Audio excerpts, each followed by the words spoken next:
Hey there fellow guitar players, welcome back to my channel. Today we will compare the Gibson Les Paul Custom to the Gibson Les Paul Standard and see what's what. Enjoy.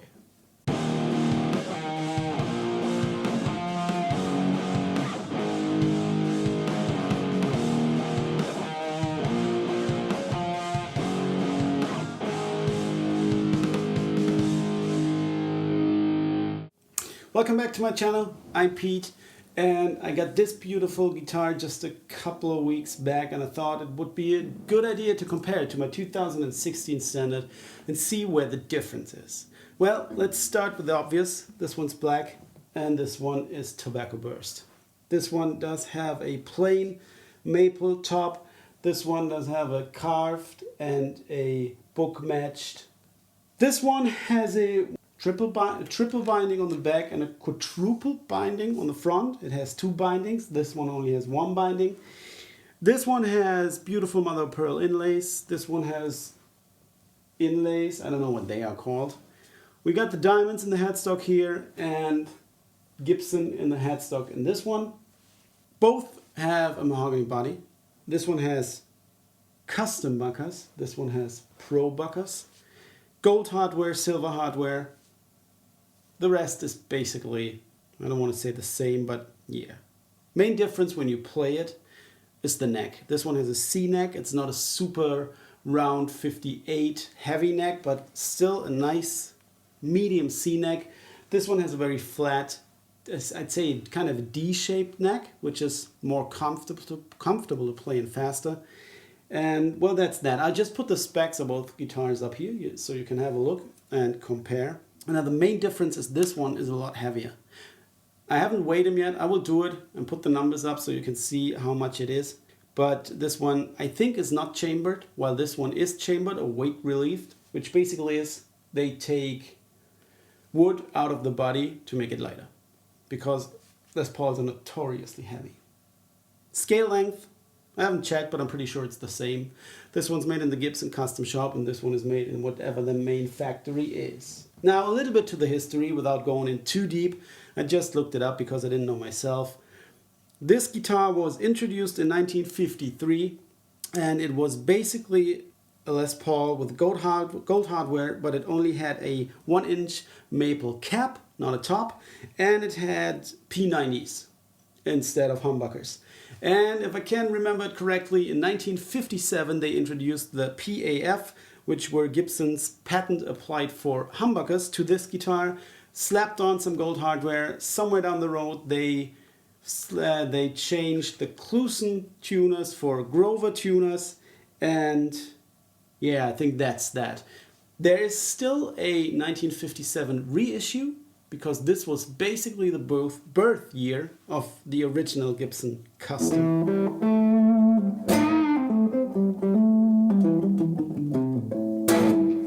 My signal chain, real quick. I'm going through the Fender Blues Junior and I slapped a Maxon 808 Tube Screamer in front of it, straight into my interface. So that's that.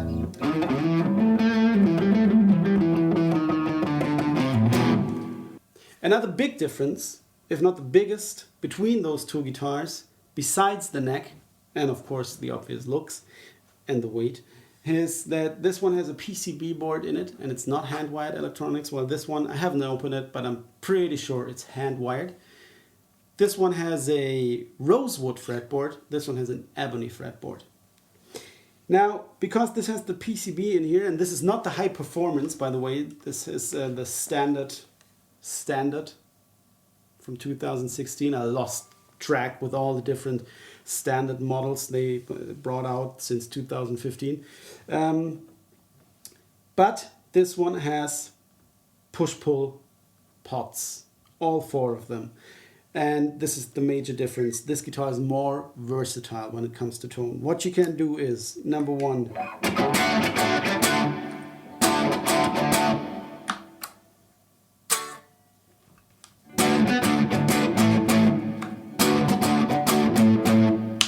you can split both humbuckers. You can go directly from the input jack to the bridge humbucker and bypass everything else by pulling this one.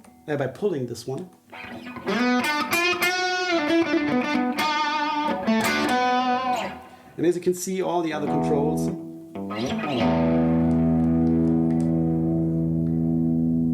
are absolutely useless when this one is pulled. It's just straight from the input jack. Everything goes onto the bridge pickup.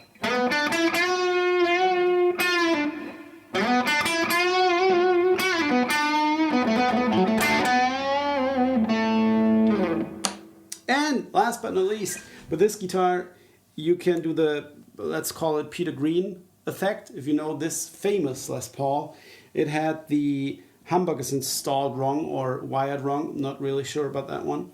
But if you pull this one up and put it in the middle position, which gives you both of these humbuckers, they are out of phase, which sounds like this.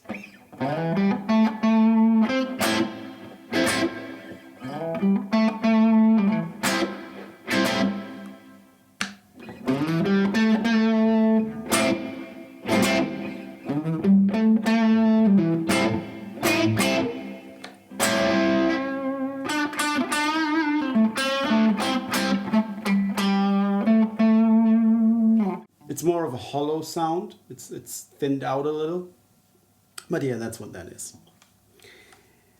Now I recorded some examples of both guitars, clean, crunch and high gain, and I will edit them right behind each other so you can compare the sound directly. Let's roll that.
right. So it's been a while since I watched them back to back, because I edited before I did this shot. But as far as I can remember, what you can hear, or what I do hear when I play these two guitars, is that I think, and I'm not the person with the best ears on the planet, but for me this guitar has more attack, it's clearer.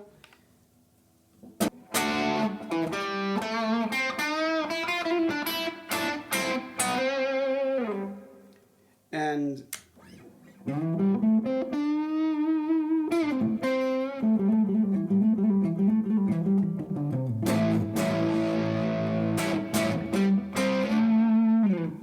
it's less muddy, if you know what I mean. You can differentiate the notes better when you play chords. I like that a lot. So all in all, to give you my humble opinion, I am super lucky that I can afford both of these guitars. I got this one cheap and this one used, but still they are expensive guitars. They are both new, around the 3,000 euro price range somewhere. Maybe the standards are cheaper now. As I said, I lost overview when it comes to those models. But this one new goes for 3,300 nowadays. But they brought the ebony back, and as I said in the video I shot a couple of days back, a couple of weeks back, they lost the Rich Light fretboard, which I guess a lot of you are happy about.